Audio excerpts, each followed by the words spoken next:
Your audio sounds better tonight. I can't think why that would be. It's not because I'm an idiot or anything. Can I please tell the story to our lovely listeners about exactly what you did? Yes, go on then.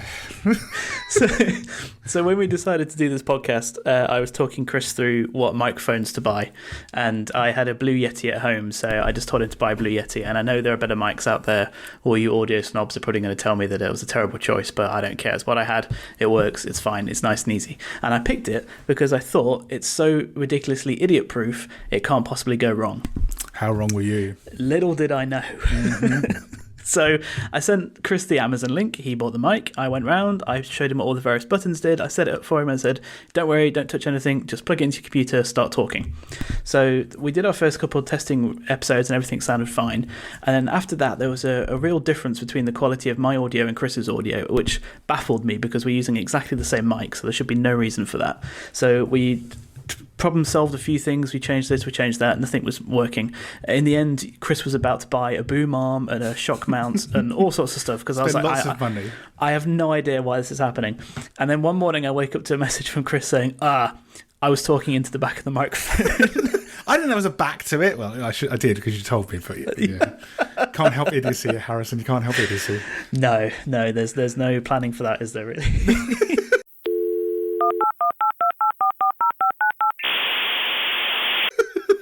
Well, this is working now.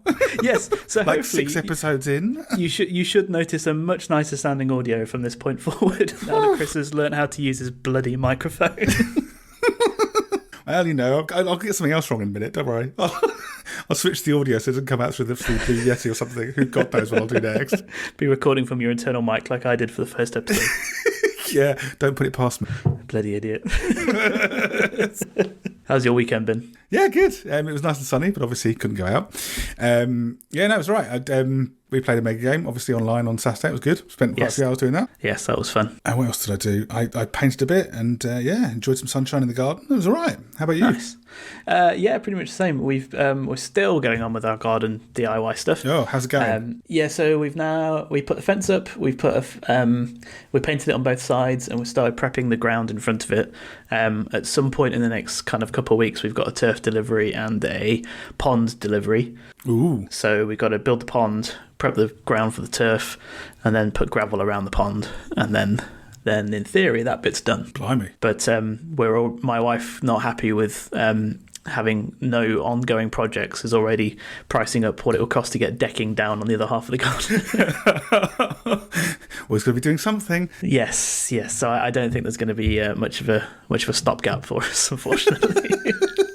How deep is the pond going to be? So it's going to be 6 foot by 4 foot.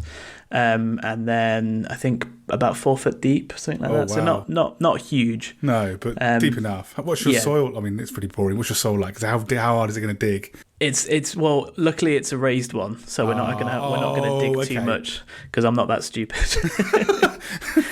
I could, in theory, dig deeper and make it deeper, but I think that'll be fine. No, fair enough. Yeah, it makes sense. I've always wanted a pond, and because we're clearing out my father's house, he had a pond, so I've got a whole load of fish I need to home in the next couple of months. So it seemed like as good an opportunity as ever. Fair enough. How many fish you got? I don't know, to be honest.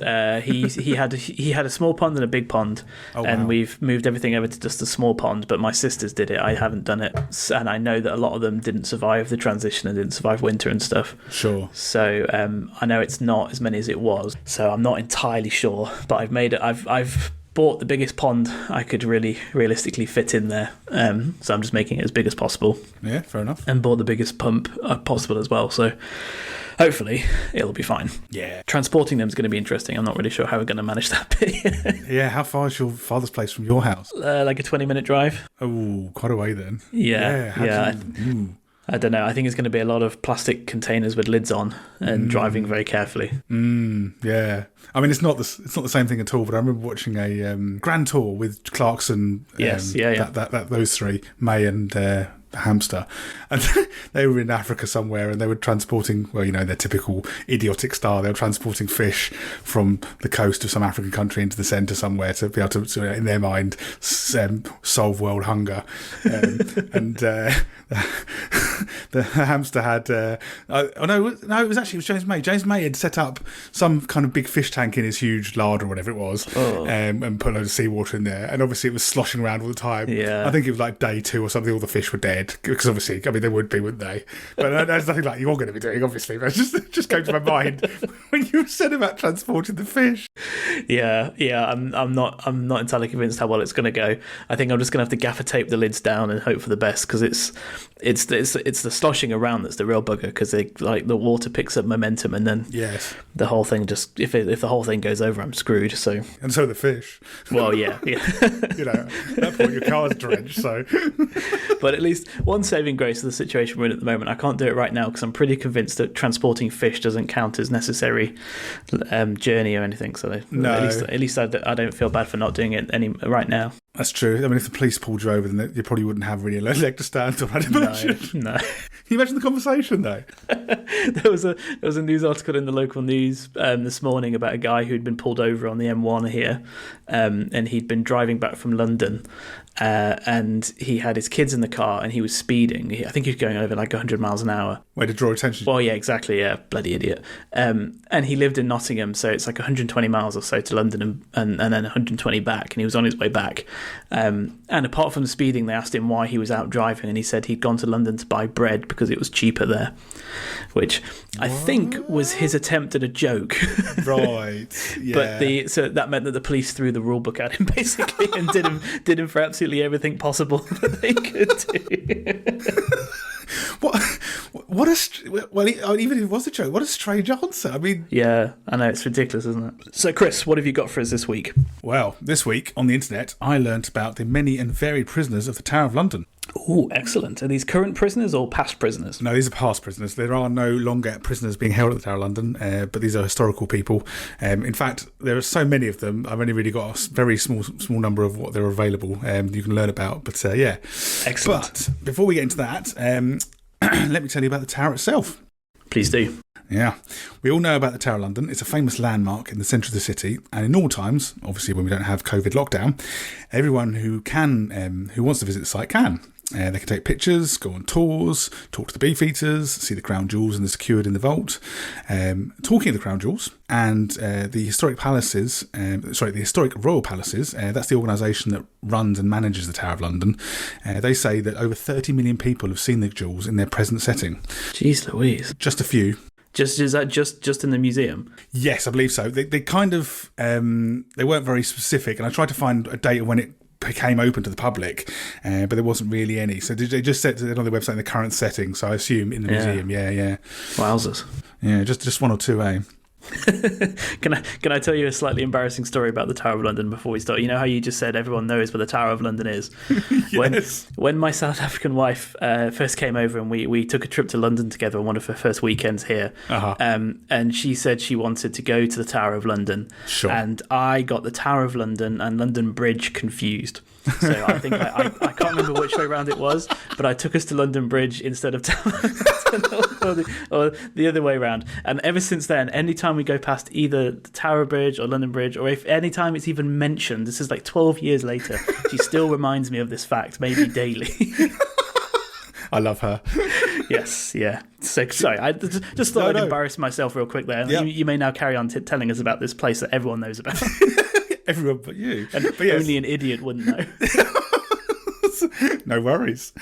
So what about the tower itself? Well, William the Conqueror built what he described as a mighty stone tower at the centre of his London fortress in the 1070s. And it must have looked very imposing and scary to the locals at the time, because obviously he'd just defeated them a few years previously, the Battle of Hastings in 1066. The original tower took around 20 years to build, with skilled stonemasons travelling over from Normandy and France and bringing stone with them, which, as you can imagine, was probably a complete logistical nightmare. Yeah. Yeah, geez Louise. Yeah, it's a lot of stone to bring, isn't it?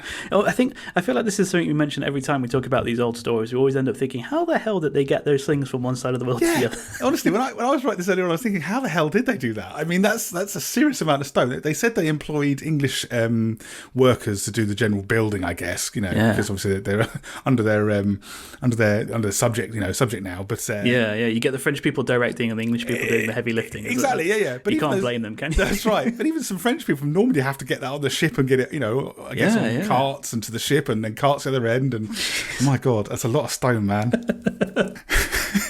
But anyway, the tower was extended over time and adapted to make sure it could defend and control the nation. Henry III and Edward I expanded the fortress by adding huge defensive walls and a series of smaller towers, and they also increased the size of the moat. Obviously, nowadays the moat is completely bare of any water, but you can imagine back then it was full. Obviously, I guess it opened to the Thames and another protective facet to the tower. During King Henry VIII's reign, he decreed that some of his personal bodyguards, which were called yeomen of the guard, would be permanently assigned to protect the tower. But how did the yeomen get their famous beef eater nickname?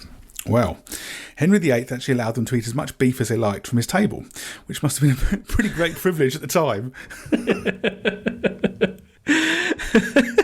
Can you imagine beef eaters stuck in their faces? Job perk. That's right, yeah.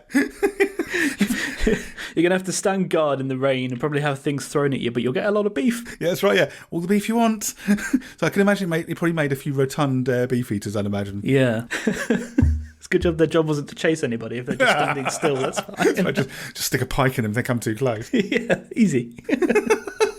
But can you imagine? Right, yeah. Sorry, I've lost my track. Sorry. No, that's all right. I just have this image of this line of rather rotund yeomen standing in a line, all gnawing on bits of beef while standing guarding the tower. Yes, I can just see that actually. But obviously, we call them beef eaters nowadays. We don't know why, and I'm sure the average visitor to the tower wouldn't be able to tell you. But no, we just go along with it, don't we? So it's literally beef eaters. Yeah, literally they could eat all the beef they wanted. Well, fair enough. The tower itself started becoming a tourist destination in the 18th century, but the numbers increased rapidly from the early 1800s. I'm sure you can see why, obviously, as it's with its rich history, incredible collections of artefacts, and talk of past royal ghosts haunting the rooms and corridors of the palace. It's easy to see why the tourists, they flocked there to hear the stories and see the pageantry. Sure. Yeah. And obviously we still do it nowadays. Well, we do when we're outside of COVID lockdown. Hopefully soon again. Yeah, maybe one day. Yeah. We can look forward to it. That'd be nice. Before we move on to the Tower's famous prisoners, though, I want to enter this introduction with a quick aside about the Tower's ravens. I think most people probably know about them, but the story is that if the Tower's ravens are ever to leave, both the Tower of London and the United Kingdom itself would fall. Oh, yeah. Jeez. I didn't realise they were quite so vital. Yeah, no, absolutely critical to national security. So it would seem. So they're so critical that it's never happened. So obviously, the country's not fallen, thank God. But nowadays, they have 7 ravens that live permanently in the tower, and they're looked after a dedicated yeoman warder who is known as the Raven Master. Ah. Can you imagine that they're probably the most doted upon ravens in the entire world? Yeah, hopefully so. Don't want them going anywhere. No, indeed. I'd imagine they've probably got their wings clipped as well. I don't know. Anyway, there's 7 of them apparently. Anyway, on to the famous prisoners that I just talked about previously, just a little while ago. Yes. It's quite a list, so I won't be able to cover them all, but I'll jump around in history a little bit, but let's dive in. You might think that anyone who was imprisoned in the tower throughout its history was held in a dingy underground dungeon, but that wasn't always the case. Depending on the crime they were accused of committing and their social standing, prisoners could be confined to a tiny, grimy cell, right through to being allowed to walk around the tower's grounds and being given comfortable bedding and service. Wow. Quite a range of options there, depending on who you were and what you'd done. I know which one I'd be hoping for. Yeah, I know which one I'd probably get, though. Yeah, unfortunately. During the Tudor Age, which lasted between 1485 and 1603, the Tower of London became England's most important state prison, and anyone who was thought to be a threat to national security ended up inside its walls. So, really not a place you want to be, I'd imagine, at that point. No. Probably one of the most famous prisoners from this period was actually Guy Fawkes. I'm sure everyone in the UK has heard of him, but as a quick refresher to anybody who doesn't know him, he was a soldier and a militant Catholic who is celebrated as the leader of the Gunpowder Plot, in which he and his compatriots intended to blow up the Houses of Parliament Parliament, thereby killing the Protestant King James I and other members of the British government. Fawkes and his fellow plotters had rented a cellar underneath the Palace of Westminster and crammed in it full with 35 barrels of gunpowder. They intended to set it off on the 5th of November 1605, but before they could, the authorities were tipped off with an anonymous letter. The authorities searched the cellar and found Guy Fawkes guarding the door. Obviously, he was arrested and taken to the Tower of London, where he was confined in a cell called the Little Ease.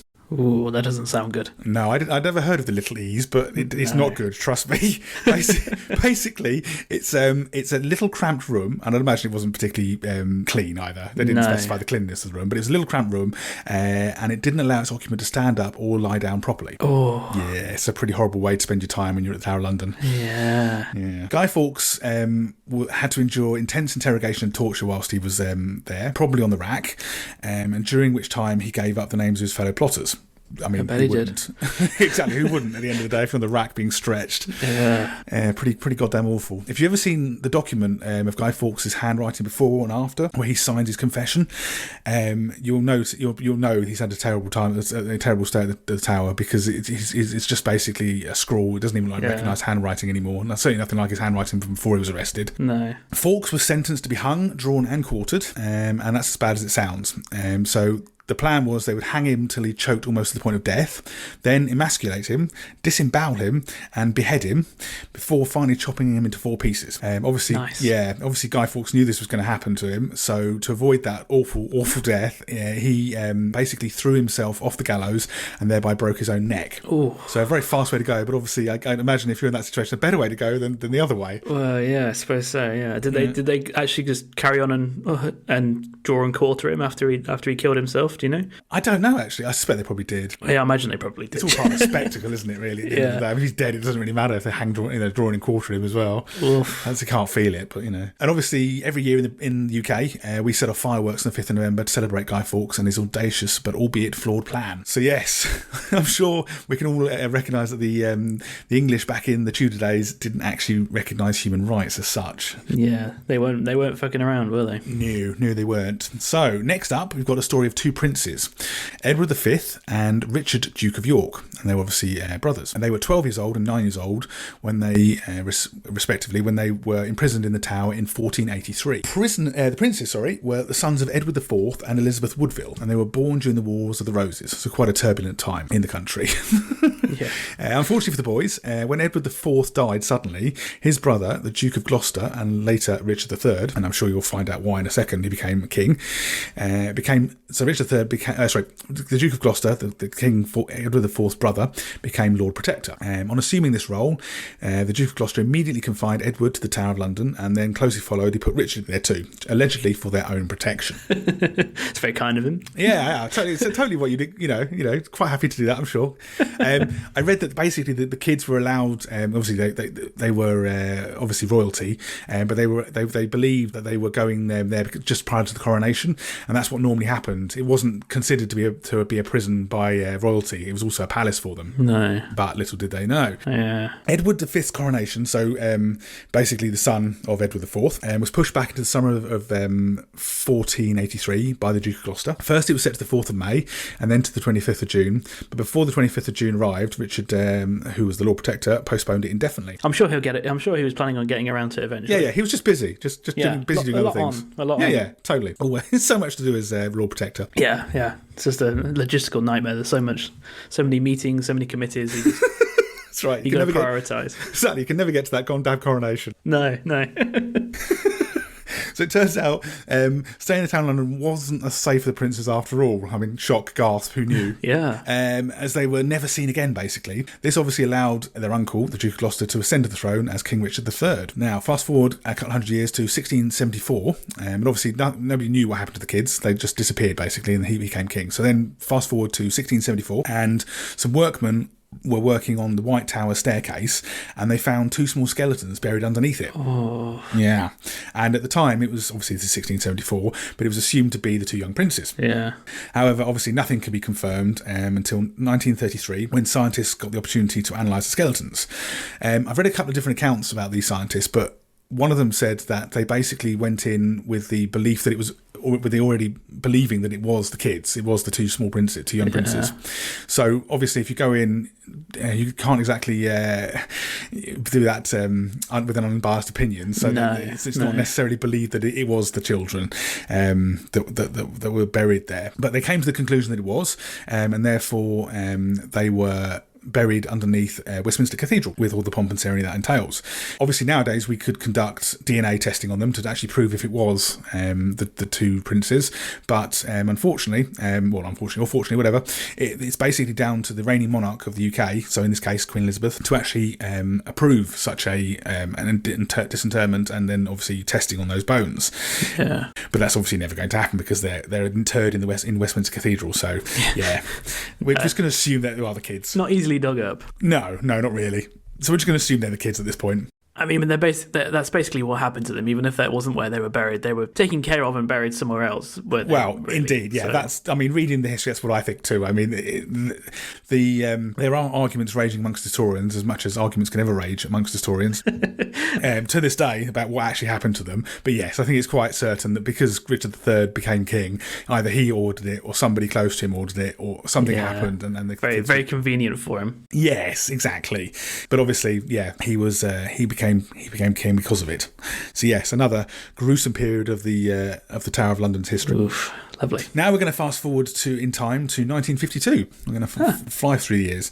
And although these notorious criminals stayed in the Tower of London for a few days, they were obviously very well known nonetheless. It was the Cray twins. Ah. Yeah. Wow. Yeah, indeed. I was quite surprised when I read this. If you don't know who the Cray twins are, basically they're a pair of gangsters called Ronnie and Reggie Cray, and they lived in the East End of London. Crays controlled a gang called The Firm, and they were involved in all sorts of criminal activities, including murder, armed robbery, and protection rackets. So really unpleasant gentlemen. Not a nice couple of chaps. No, they're not very nice guys. The Crays were made famous in the 50s and 60s, and because they owned a nightclub and where they mingled with lots of politicians and celebrities of the day. And obviously that then turned them in, obviously with their antics, it turned them into celebrities of the day as well. Yeah. But back before the Crays actually became famous themselves, they were imprisoned in the Tower of London for refusing to do their national service. Wow. But what is national service? I hear you cry. Well, national service was introduced in Britain in 1939, just before the war, to ensure the country had more trained soldiers so they could fight in any incoming war. And obviously, the Second World War did happen. By the late 1950s, when the Crays were actually called up as young men, the programme of national service had changed, and it meant that they had to perform 2 years of service in the armed forces. It was mandatory, and there's absolutely no way of getting out of it. Well, the Cray twins clearly had other ideas. They'd been called up to serve with the Royal Fusiliers, and apparently attempted to leave the barracks after only a few minutes of arriving. I'm surprised they even bothered turning up. Well, I was quite surprised, actually. I mean... Do you think they turned up and it wasn't quite what they were expecting? So maybe, I don't know. I've not really... Maybe thought they were going to a spa or something. Yeah.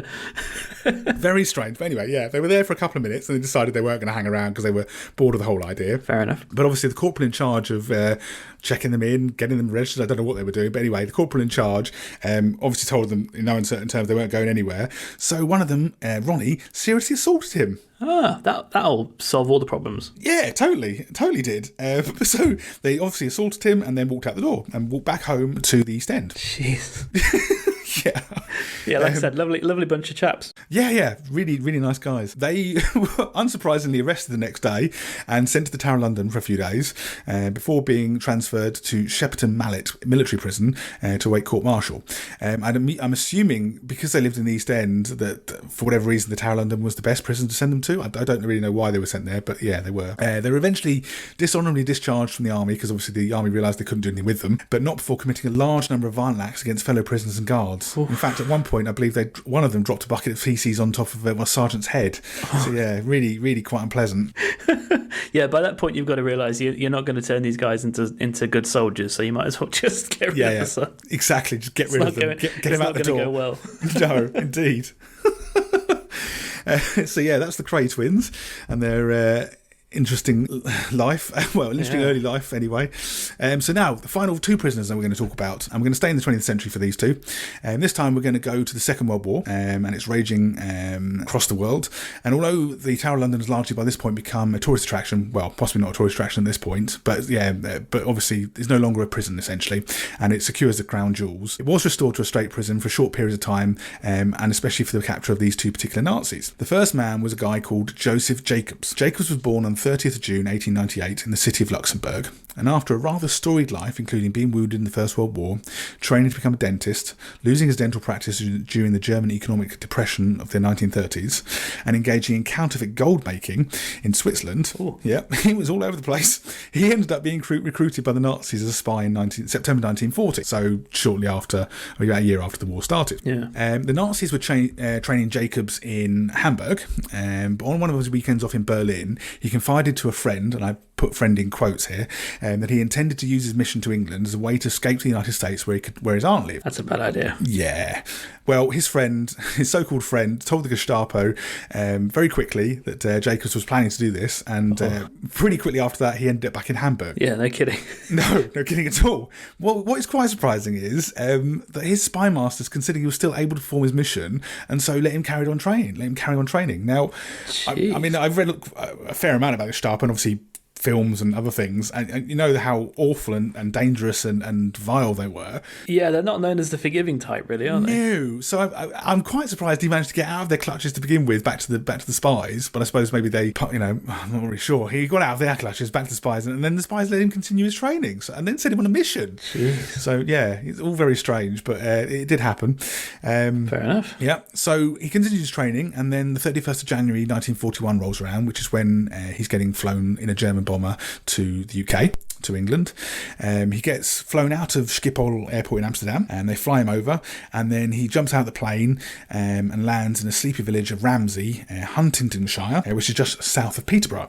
Now, obviously, they knew they were going to fly him over, I would imagine. That was obviously always the plan. And in order to get out of the plane, he's going to have to parachute down into the field.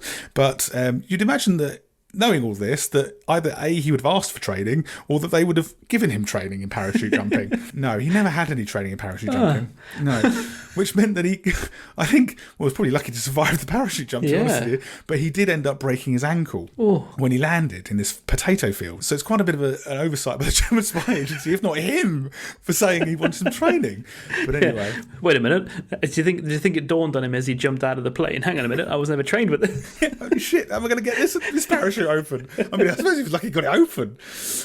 Actually, as an aside, I did a static line jump a long time ago now. Braver man than me. You know, it was really good fun, terrifying but fun. And when we did like an all-day training session, and we had to practice how the sort of position you exit the plane in, and obviously the cord is pulled automatically for you. But we were told a couple of things. One of them was that we had to assume this particular position and go out the aircraft in a certain way, otherwise we'd do rivet checks, which was essentially hitting every single rivet on the side of the plane as you go past it. Yes, that wouldn't have been pleasant. And the other thing was we had to land in a certain way. I think we had to pull our cords like moments before landing or something, because we were unaided at this point when we were dropping down. And if we didn't, we were going to spud in, apparently. So I'm imagining that's what he did. He spudded into the potato field.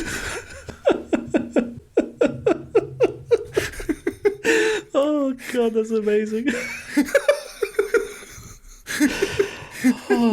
It's an image, isn't it? Yeah. And I also read a long time ago that in World War II, that I don't know about the Germans, but I assume they had used the same type of parachutes, the sort of round parachutes you remember from the World War II days.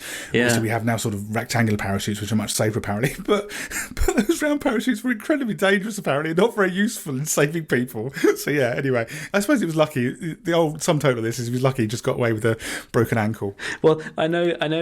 During the Second World War, there was that big thing about getting women to turn in their nylons and their tights and stuff, and there was a tight shortage because they realised that nylon was an incredible material for making parachutes out of, because before then they were using silk, which was great and lightweight but was really prone to becoming rotten.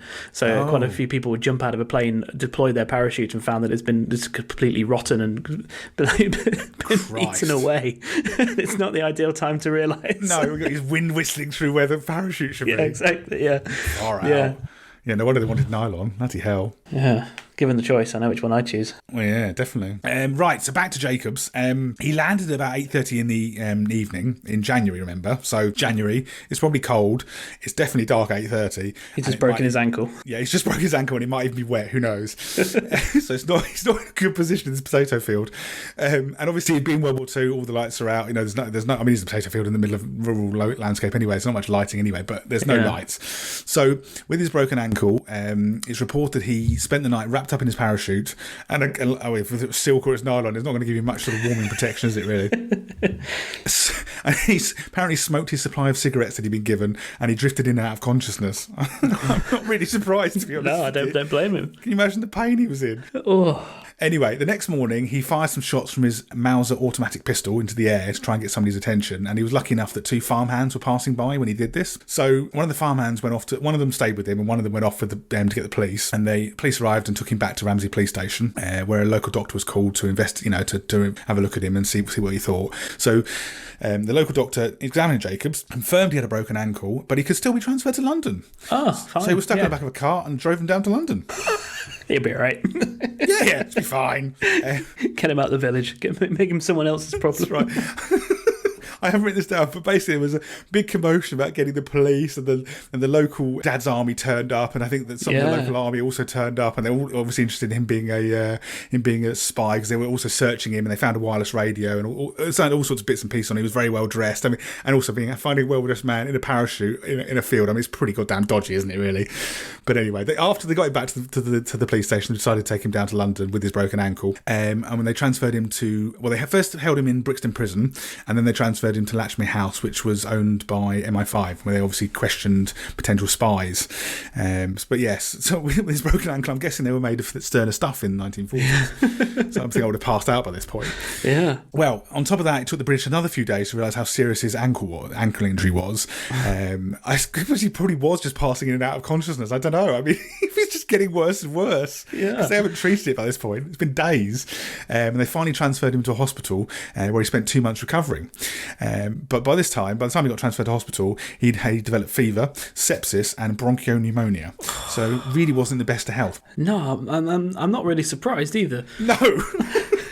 A January night spent in the cold with a broken ankle. Yeah. It's not going to end well, is it? No, not at all.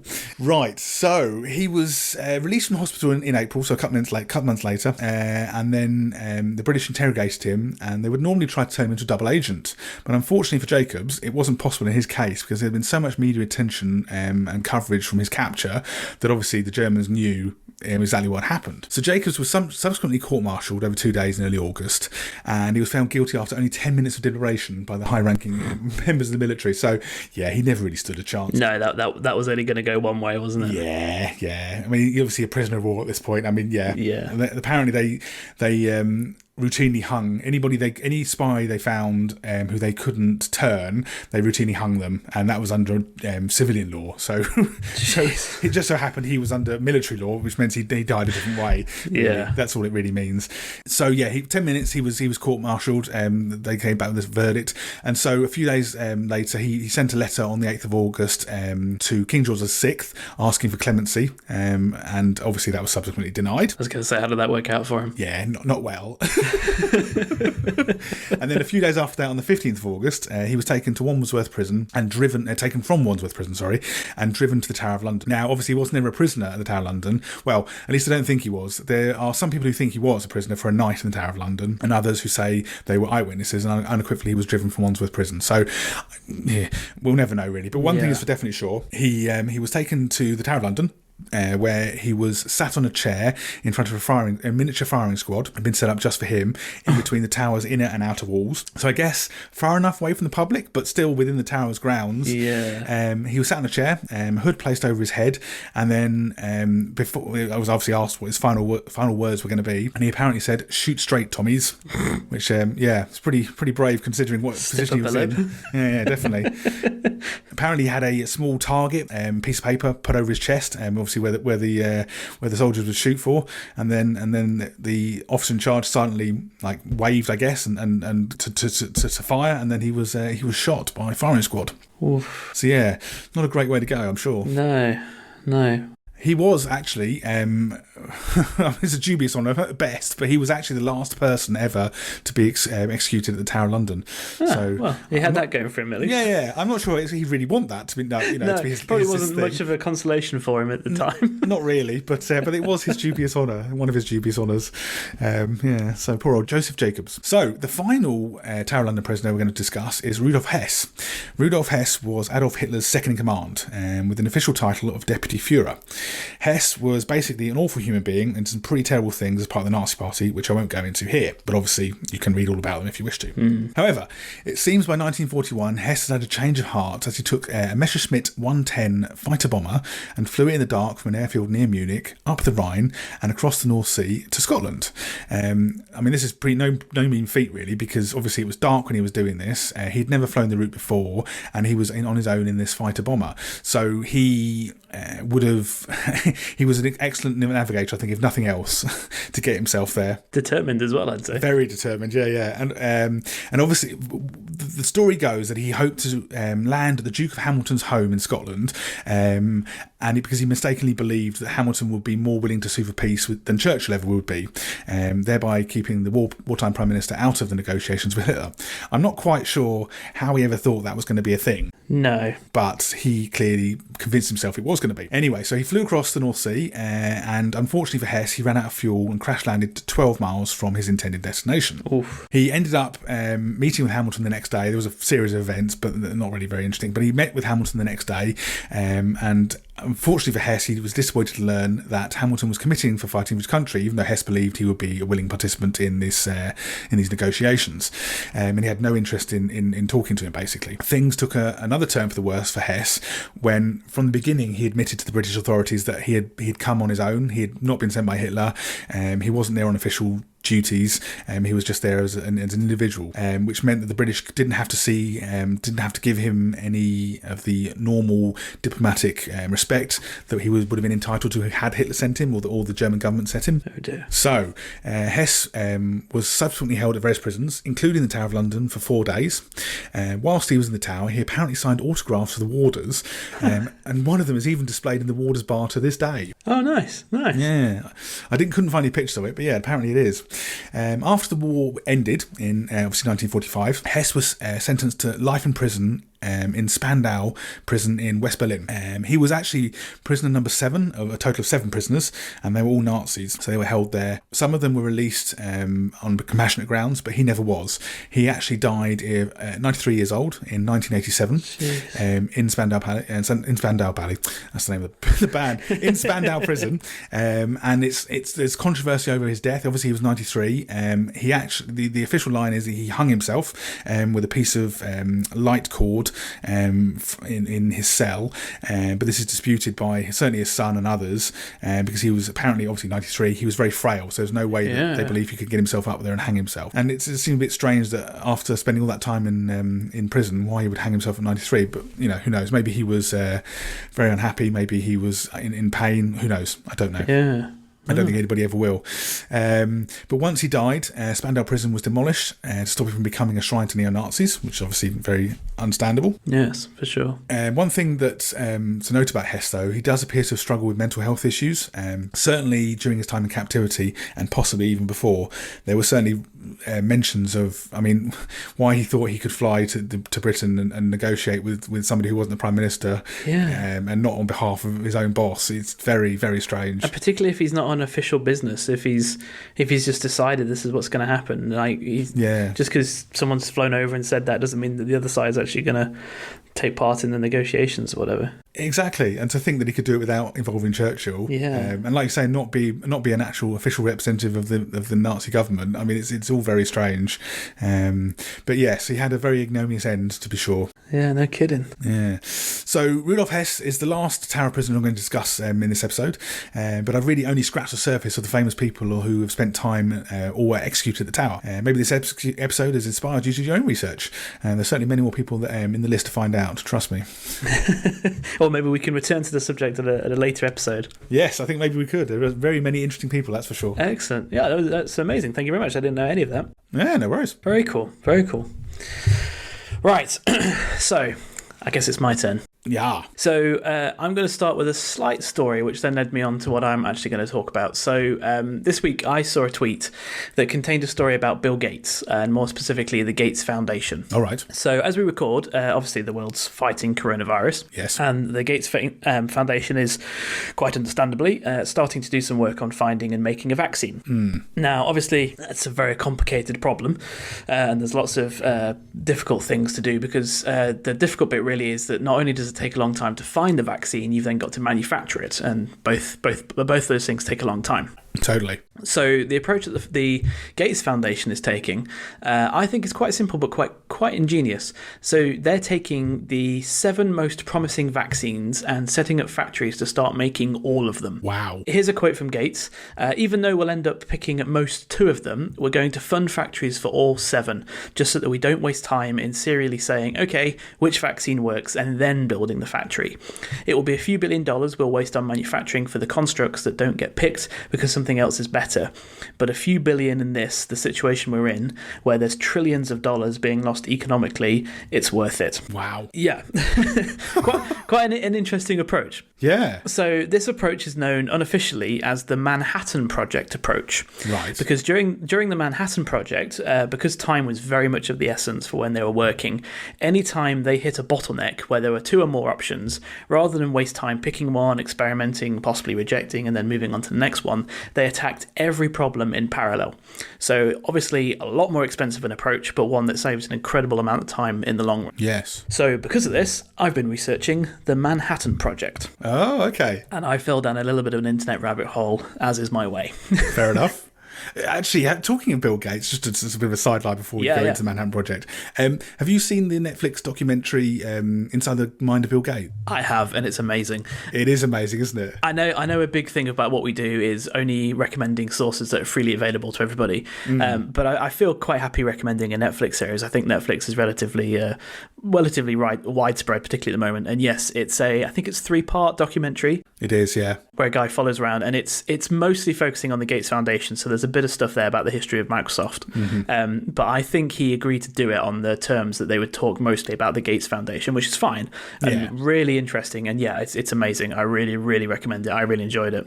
Yeah, but you talking about the vaccines made me think of that series, or that three-part episode, where he obviously is pouring billions into trying to completely eradicate polio. Yes, from the world. Absolutely incredible. And they talked to him about it, and he says basically like he looks at it from an economic point of view as saying, kind of like what is a solvable problem, or what's something that the amount of money you have to put into it makes it worth it.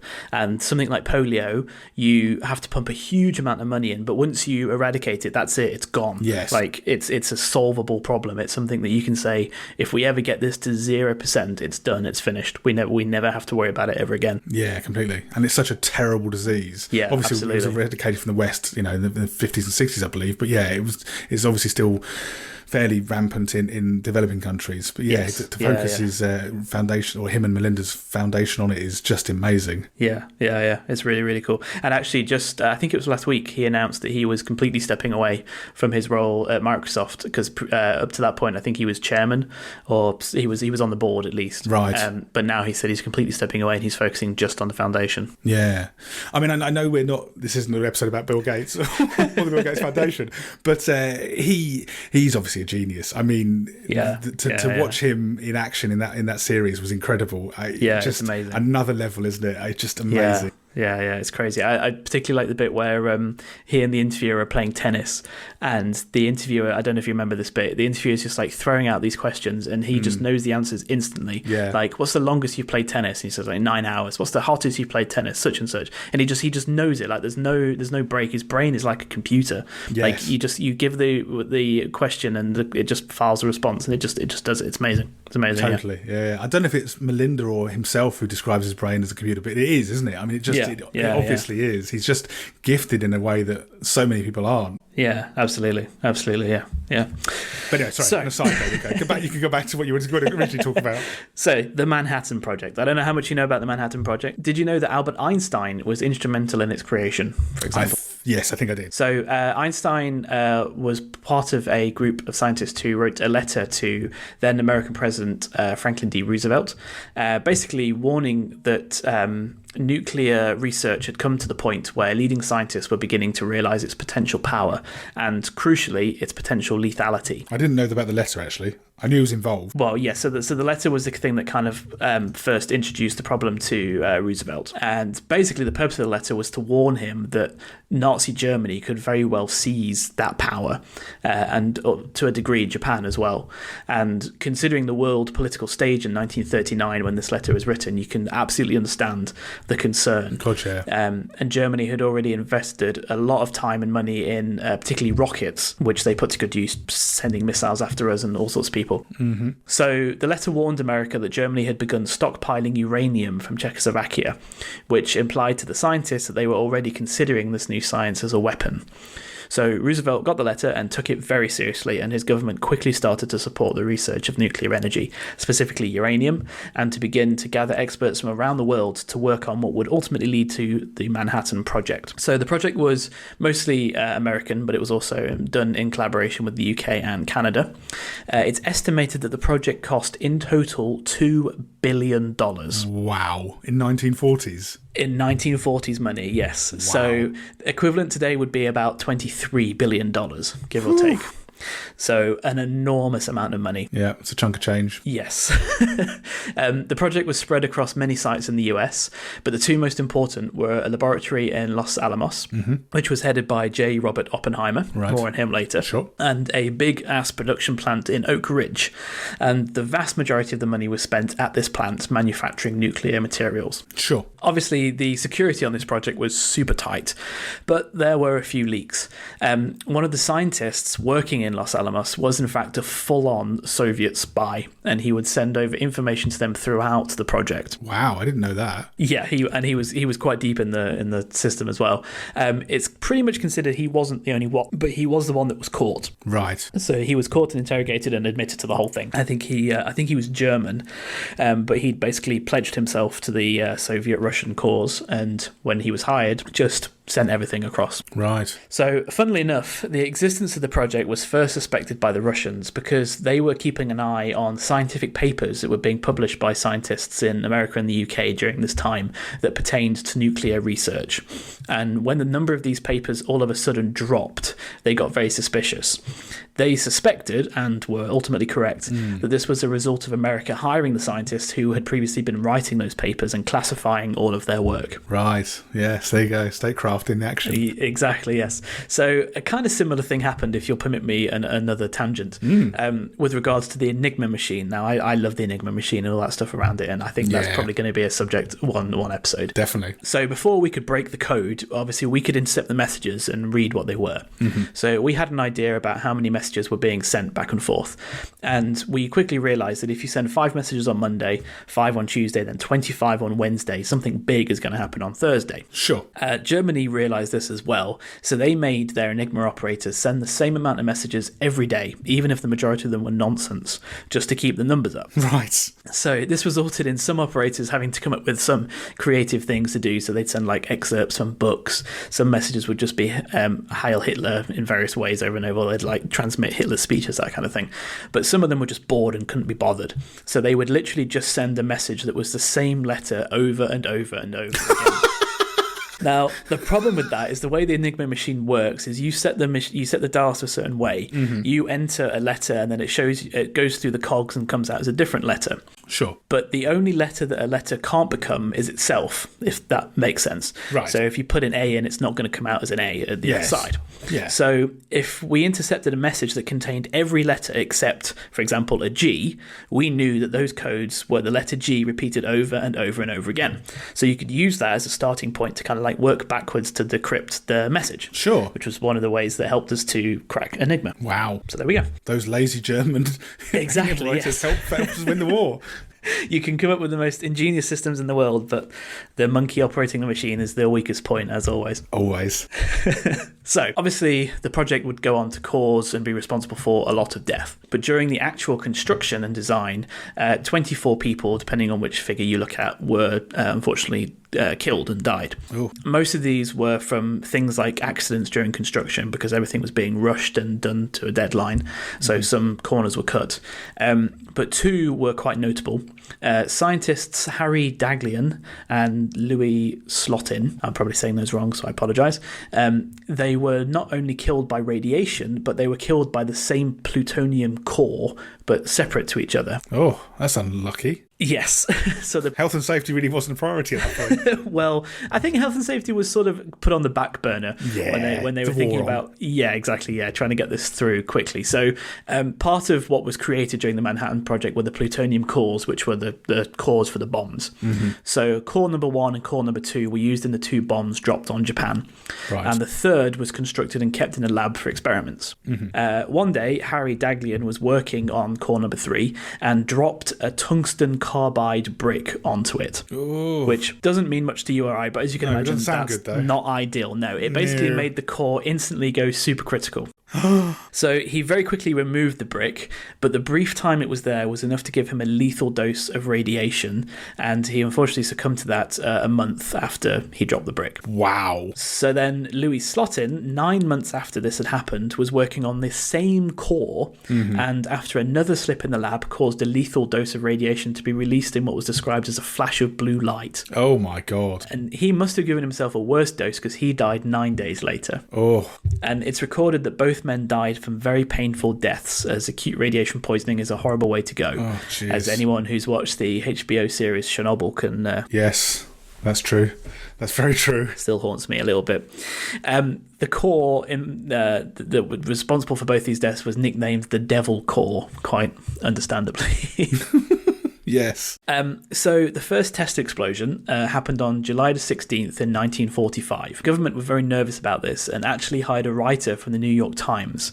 So they had him write up 4 different press releases to cover up the experiment. But obviously they didn't know exactly what would happen and what the fallout would be, if you pardon the pun. Yeah, sure. And how much of a mess they would need to cover up, basically. Yes. So they got him to write 4 releases, ranging from like explaining a small explosion all the way up to the worst, which was basically just a list of casualties and instructions on how to shelter from the fallout, because they figured if this goes horrifically wrong, we're not covering this up. Like, people are going to know something has gone terribly wrong and there's going to be a huge amount of radiation flowing out, and it's just going to be a disaster. So I guess they'd obviously, this is the first time, like you're saying, they were testing it, so they don't know what's going to happen. No. They have no idea. Wow. Up to this point, it's all been theory. Yeah, so theoretical, this was in July, and they dropped bombs in August. So this is, like the timelines we're talking about here. Blimey. This was all fresh. Yeah. So in the end, the press release that was sent out was actually, it went basically as well as it could. So the press release just said that there was noise and heat wave that was created by, and I quote, a remotely located ammunition magazine which contained a considerable amount of high explosives and pyrotechnics and exploded. I love a considerable amount of like explosives and pyrotechnics. Like, I have this image of like the Acme factory for fireworks and ammunition. Sign hanging off the front door. Yeah, exactly. Yeah, we probably shouldn't store these fireworks next to these explosives. I'd be all right. Don't worry about it. Why is Jimmy over there having a cigarette? Yeah. Nothing to worry about. I'm sure it's fine. I can just picture people reading that in the paper like, oh, bloody stupid government. Why are they keeping those things in the factory together? Idiots. So the name for the project was designed to kind of be unclear and not obvious. So the plan originally was called the Development of Substitute Materials. But after a little while, they decided that was actually a little bit too close to what it really was. So the project was placed at the beginning under the jurisdiction of the US Army. The head of the project, General Leslie Groves, set up his office in Manhattan to be close to the US Army Engineers Corps. So they eventually chose instead to rename the project to the Manhattan Project. However, by the time this decision was made, his office was almost abandoned as the project was so big it had needed more space. So they'd moved out, and very little work was actually done in Manhattan. But the name stuck, because I guess actually it's kind of useful if you're calling it the Manhattan Project and you're nowhere near Manhattan. It's kind of, probably not a bad idea. Yeah, completely. You're trying to put people off what's going on. Exactly, yes. So amongst the many things we have the project to, air quotes, thank for, is the creation of the Doomsday Clock. Are you familiar with this? Barely. Okay, so in 1945, we're skipping ahead a little bit, after the bombs had been dropped on Japan, the Bulletin of Atomic Scientists was set up by some of the people who had worked on the project, and the bulletin is still going now. It's mostly a website now, but you can still go on and read their articles. Oh, really? Realizing that these new weapons could soon basically destroy the entire world, they created in 1947 the Doomsday Clock. So this was a way of them measuring just how close they thought humanity was to destroying itself. Oh. When they released it, they set the clock to 11:53 p.m., 7 minutes to midnight. Midnight being the point at which the world is destroyed. Right. Now, presently, as I record, the clock is set to 100 seconds to midnight, the closest that it's ever been. Teetering on the edge, according to them. Yes. So basically, through the Cold War, like as the nuclear arms race was heating up, it got closer and closer to midnight.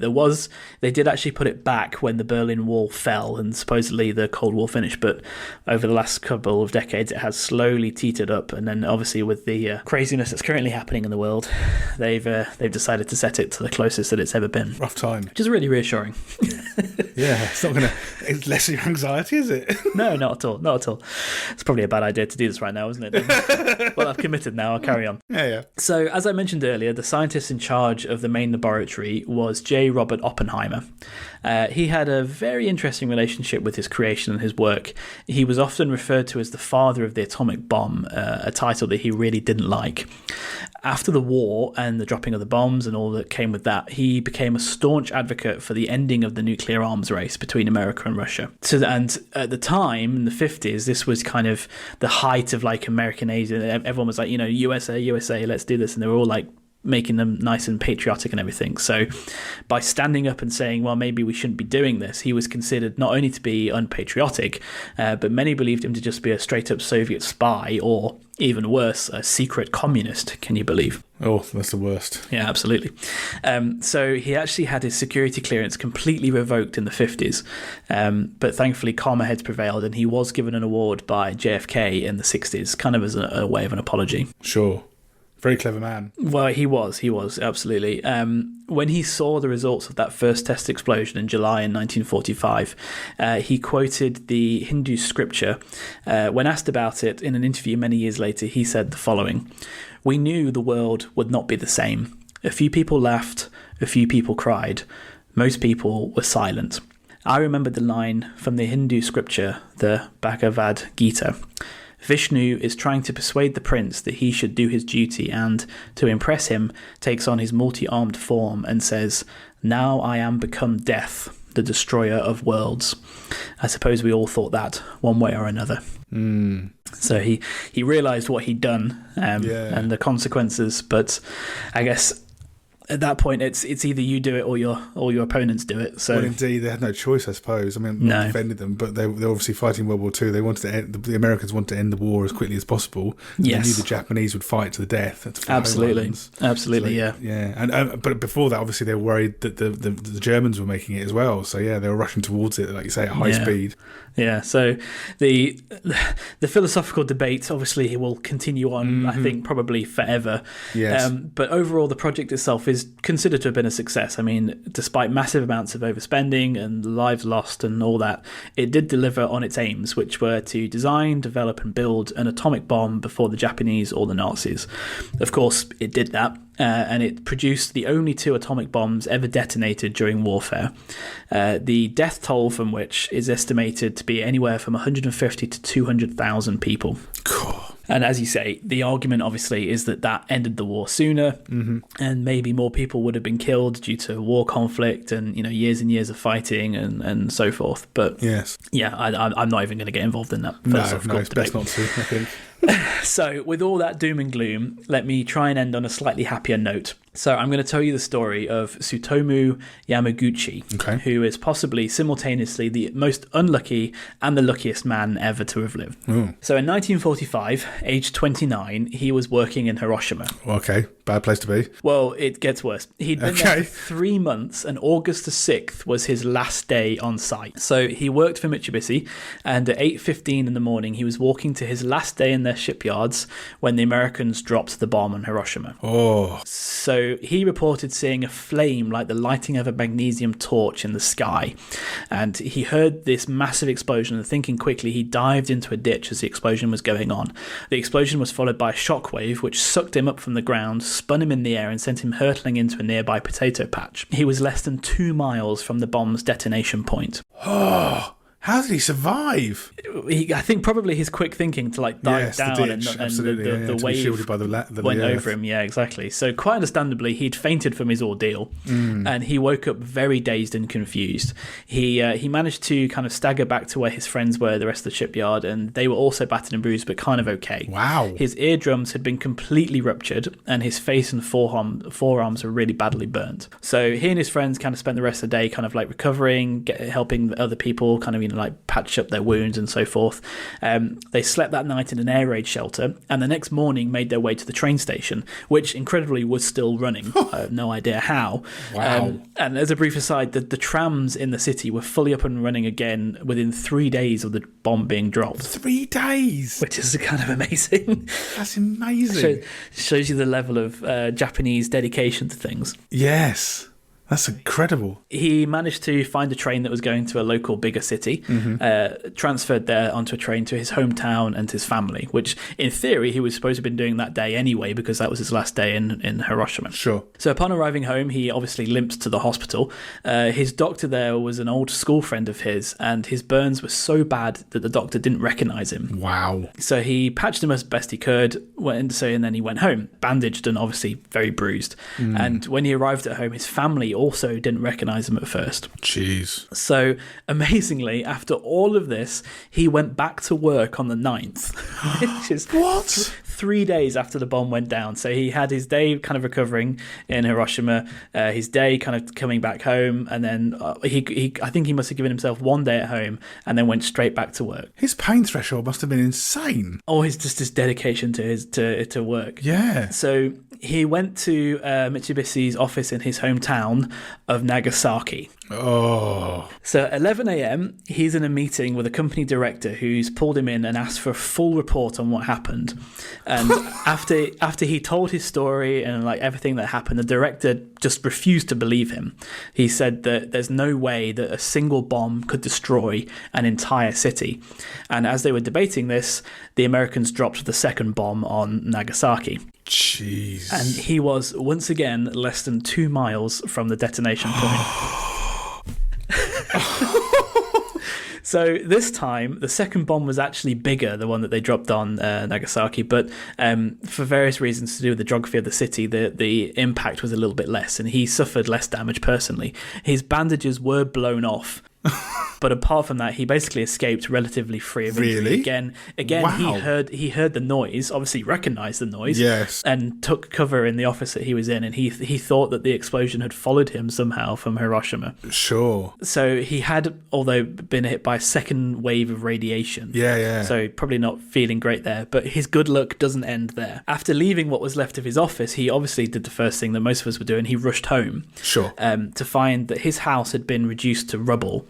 But after a little bit of investigation, he realised his wife wasn't home, and she'd actually been out in the city with her child, because she was out buying him burn ointment for his injuries. My God. So if he hadn't been in the first explosion, his wife wouldn't have been out buying burn ointment, and it was very likely that she and his child would have been killed in the second explosion. Wow. So that's, an incredible series of things. Coincidences, jeez. And the amazing thing is, he recovered from his injuries. Really? During that period, his arms turned gangrenous and his hair fell out. But apart from that, and apparently a bout of excessive vomiting, he actually began to recover. Blimey. He had 2 more kids, and he went on to live until 2010, living to the ripe old age of 93. Good on him. And it's amazing. He didn't want to talk about his experience for most of his life. He wrote a lot. He wrote a lot of poetry. But in 2006, in his mid-80s, he went to the United Nations to give a speech. There are documented reports of other people being present for both bombings, possibly as many as 165. Wow. But he was the only one who was recognised by the Japanese government, and he was given the title Twice Bombed Person. I'm really surprised he didn't suffer radiation poisoning to a greater extent. Yeah, or even because die from it. because that was obviously the thing and the reason no one knows exactly how many people were killed by the bombs. Obviously the initial explosion is horrific, but it's the radiation that flies out, and that's what gets the survivors. Comes back down again. Exactly. Yeah. That's the silent killer. Yeah. But yeah, no, he recovered. He made a full recovery from all of his injuries, and lived to be 93. Lived to be 93. Good man. So there we go. Very impressive. A slight high note to end a possibly quite depressing story. Yeah. Well, obviously there was. I mean, very, very extreme technological advancement. But yeah, the outcome of that was obviously not ideal. But yes, well done to that Japanese man. Incredible. Yeah, incredible, amazing. So there we go, the Manhattan Project, and all of its good stuff and bad stuff. Yeah, insane. And yeah, going back and referencing Bill Gates, there's a whole part of that documentary that's talking about his attempts to kind of partner with China in particular to bring a whole wave of new nuclear reactors. Much safer ones. Yes, and my understanding is it works off of the depleted nuclear materials that we've got just kind of kicking around and basically useless to us. We have to kind of go and bury them to deal with them. So it's powered by those and it's a lot safer, but obviously more automated, but obviously with all the stigma associated with nuclear energy, it's tricky to get people to agree to experiment with it, because whilst it's incredibly clean and efficient and everything, it is, when it goes wrong, it really goes wrong. So yeah, absolutely. And like you were saying, he was obviously dealing with the Chinese government and were planning to build, because they're building lots of reactors, I believe. So he was trying to get them to build these new ones that they've designed. But obviously they were sort of at the point where they're going to be able to do that. And then obviously Trump turns up and decides to start a trade war with China. So bans all nuclear exports. I think they'd finally, after months, maybe years of negotiation, got to the point where they signed an agreement, and then old Trump came in. Yeah, and basically kicked it to the long grass. Really unfortunate, because obviously, I mean, I'm sure I'm part of the whole hate nuclear fuel contingent, but it sounded like they've done a lot of work and it's a lot safer. And like I say, using materials which is already a waste nuclear material. So yeah, absolutely. Yeah, incredible. Hopefully, things can come good and they can get to try and build them. Yes, yeah. It's not a question with an easy answer, really, is it? No. Anything we want to do as humans, I don't think it's ever. Well, there's always trade-offs. Yeah, for sure. Right. Well, I think that probably does it for an episode. What do you reckon? Yeah, I think so. Very good. Okay. Thank you very much for downloading this week's episode. If you enjoyed anything that you heard, please do leave us a review on iTunes. It really does help us out. If you go along to our website, welovetheinternet.co.uk, you'll find links to all of our various social media presences around the web and lots of ways for you to get in touch with us. We'd love to hear your stories from the things that we're talking about. We have actually now released these episodes, so we should, from here on in, start having feedback from people that we can start referring to in episodes. Yeah, so spread it around, show your friends, send them to your loved ones, and let us know what you think. And till next week, thanks very much and goodbye. Cheers, boy.